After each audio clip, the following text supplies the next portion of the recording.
इडली करायचं म्हटलं, की आपल्याला आदल्या दिवशीपासूनच तयारी करावी लागते. डाळ तांदूळ भिजवायचे, ते पुन्हा वाटायचं. त्यानंतर आपल्याला अशी मऊसूत जाळीदार इडली बनवून तयार होते. पण आजची ही इडली मी डाळ तांदूळ न भिजवता प्रीमिक्सपासून बनवलेली आहे. तुम्ही ते पाहू शकता. आपण ही प्रीमिक्सपासून बनवलेली आहे, तरी देखील अगदी सुपर सॉफ्ट आणि स्पॉन्जी झालेली आहे. अगदी जाळीदार झालेली आहे इडली.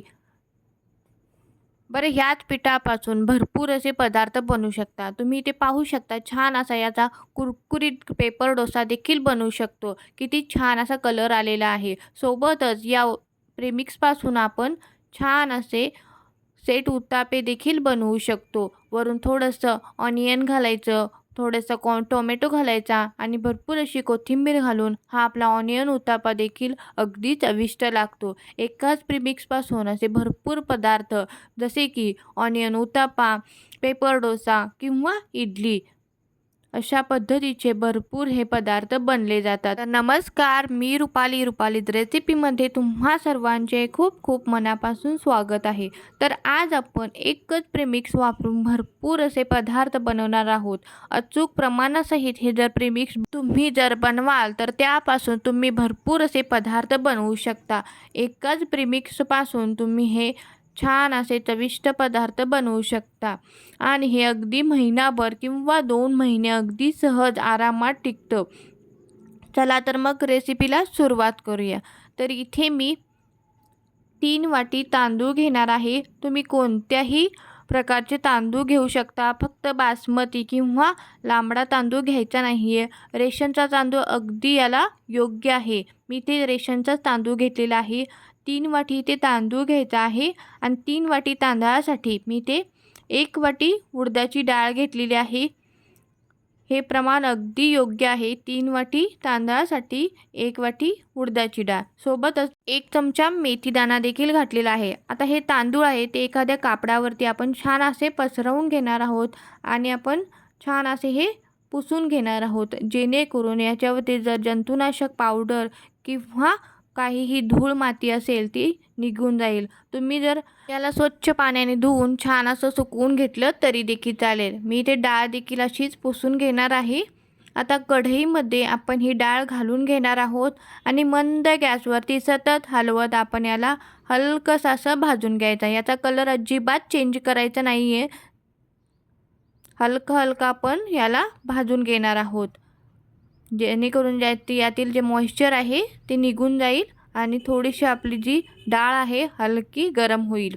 आता ही मी डाळ काढून घेते आणि याला छान असं थंड करण्यासाठी ठेवून द्यायचं आहे. सोबतच पुन्हा मी ते कढईमध्ये आपण जे घेतलेली तांदूळ आहेत ते देखील घालून घेणार आहोत आणि याला देखील एक 2 ते 3 मिनटं छान असं परतवून घ्यायचं आहे. याचा देखील कलर आपण अजिबात चेंज करायचा नाही आहे. फक्त हलकं याला परतवून घ्यायचं आहे. सतत हलवत राहायचा जेणेकरून आपलं जे तांदूळ आहे ते लागणार नाही. आता हे देखील बाजूला काढून घेऊयात आणि याच कढईमध्ये मी ते 1 वाटी पोहे घातलेले आहेत. पोहे तुम्ही जरूर घाला. याने इडली आहे किंवा डोसा आहे तो अगदी छान बनतो. त्यामुळे पोह्याचा इथे वापर जरूर करायचा आहे. आता हे देखील आपण तांदूळ आणि पोहे आहेत ते थंड करण्यासाठी ठेवून देणार आहोत. इथे एक लक्षात घ्यायचं आहे की आपली जी डाळ आहे ती भाजल्यानंतर सेपरेट ठेवायची आहे आणि तांदूळ आणि पोहे ते सेपरेट ठेवायचे आहेत. ते का ठेवायचे ते मी पुढे सांगणारच आहे. आता हे देखील छान आपण थंड करून घेऊयात आणि एका मिक्सरच्या भांड्यामध्ये पहिल्यांदा ही आपण डाळ अशी बारीक वाटून घ्यायची आहे. अगदी फाईन पावडर झाली पाहिजे अशा पद्धतीने ही डाळ आपण बारीक वाटून घेणार आहोत. आता एका चाळणीच्या सहाय्याने आपण ही चाळून घेणार आहोत जेणेकरून यामध्ये काही जाडसर कण असतील ते निघून जातील. छान असं आपण याला चाळणीने चाळून घेऊयात. इथे तुम्ही पाहू शकता यामध्ये थोडे थोडे जाडसर कण आहेत ते राहिलेले आहेत. चाळल्यामुळे हे अगदी सहज निघून जातील. जो काही कचरा आहे तो अगदी सहज निघून जातो. पाहू शकता किती कचरा झालेला होता.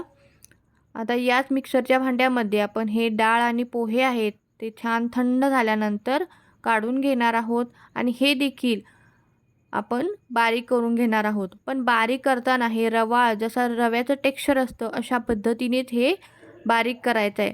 जसं आपण डाळ फाईन पावडर केली अशा पद्धतीने अजिबात करायचं नाही आहे. तुम्ही ते पाहू शकता. हे देखील मी मिक्सरमध्ये बारीक असं फिरवून घेतलेलं आहे. खूप जास्त बारीक करायचं नाही आहे. अगदी याचं रवाळ टेक्स्चर होईपर्यंत त्याला मिक्सरमध्ये फिरवायचं आहे. आणि हे देखील छन्नीने छान असं छानून घेणार आहोत. कारण यामध्ये देखील जर तांदळाचे एखादे मोठे कण असतील ते देखील निघून जातील. त्यामुळे याला देखील आपण छान असं छन्नीने छानून घेणार आहोत. आता सगळी पिठं आपण ही छान अशा हाताने मिक्स करून घेणार आहोत.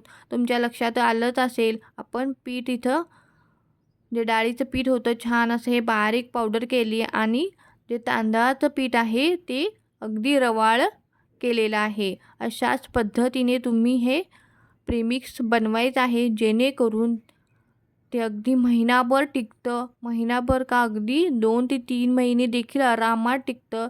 तुम्ही याचा वापर करताना अगदी योग्य पद्धतीने करायचा आहे. याला कोणतंही मॉइश्चर लागणार नाही किंवा काही कीड लागणार नाही. त्यामुळे याला अगदी एअरटाईट कंटेनरमध्ये भरून ठेवायचं आहे. अगदी महिना 2 महिने आरामात टिकतात. हे कसं बनवायचं ते देखील मी तुम्हाला दाखवणार आहे. तर एका भांड्यामध्ये इथे मी 1.5 वाटी हे पीठ घेतलेलं आहे. आपण जे प्रीमिक्स बनवलं होतं ते मी ते 1.5 वाटी घेतलेलं आहे आणि थोडं-थोडं पाणी घालून याचं एक थिक कन्सिस्टन्सीचं बॅटर तयार करायचं आहे. खूप जास्त पातळही नाही आणि खूप जास्त घट्टही नाही. अशा पद्धतीचं हे बॅटर करायचं आहे. जेणेकरून आपली जी इडली आहे ती अगदी सुपर सॉफ्ट आणि स्पॉन्जी बनेल. जसं आपण नॉर्मल इडलीचं बॅटर बनवतो अशाच पद्धतीने हे बॅटर बनवायचं आहे.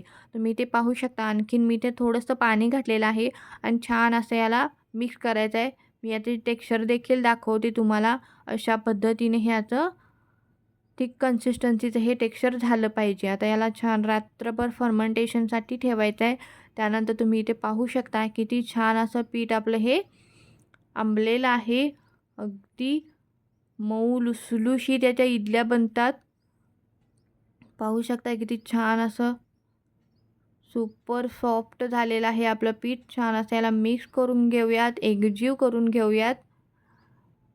आणि यामध्ये आपण थोडंसं चवीपुरतं मीठ घालायचं आहे. तुम्ही प्रीमिक्स बनवताना देखील मीठ घातलं तरी देखील चालेल.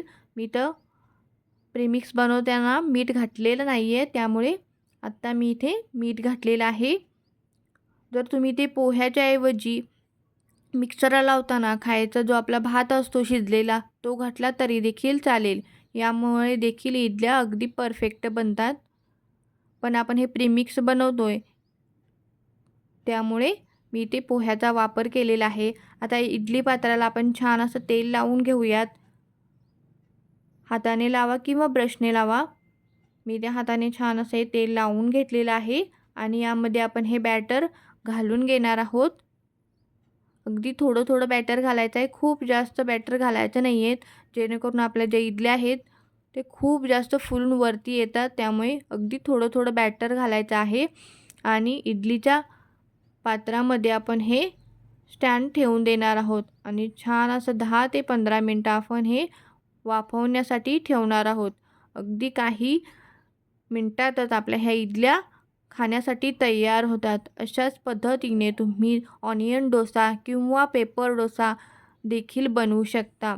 तुम्ही पाहू शकता किती छान अशा सुपर सॉफ्ट अशा जाळीदार इडल्या आपल्या एकाच प्रीमिक्सपासून बनलेल्या आहेत. तुम्हाला मी ते एक इडली तोडून देखील दाखवते आहे. एकदा हे प्रीमिक्स नक्की करून पहा आणि कमेंट करून नक्की सांगा की तुमच्याही इडल्या कशा झाल्या होत्या.